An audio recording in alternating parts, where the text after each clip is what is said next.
చెరువేమో ఓ పూల తోటాయే గోరు పువ్వులు మిలమిల విరిసే వాడవాడంతా ఓ పూల వరమాయే ప్రతి పువ్వులు చెరువేమో ఓ పూల తోటాయే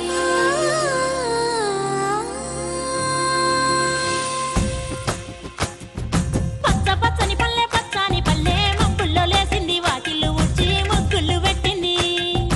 అందాల బొడ్డమ్మ వాకిట్లో పెట్టి జైలెత్తి మొచ్చింది కాపాడమంటూ గౌరమ్మ నడిగింది ఆడబిడ్డలు ఇంటింట నిందే అమ్మ నాన్న గుండెంతో పొంగే సత్తి పిండి సకినాలు చూస్తే నోటి నిండా ఊరిల్లూరే పొద్దు పొద్దున్నే తమ్ముళ్ళు లేచి పూల కోసం బయలెల్లి ఉరికే శాపపరిచి వాకిళ్ళలోన చెల్లెళ్ళంతా బతుకమ్మ పేర్చే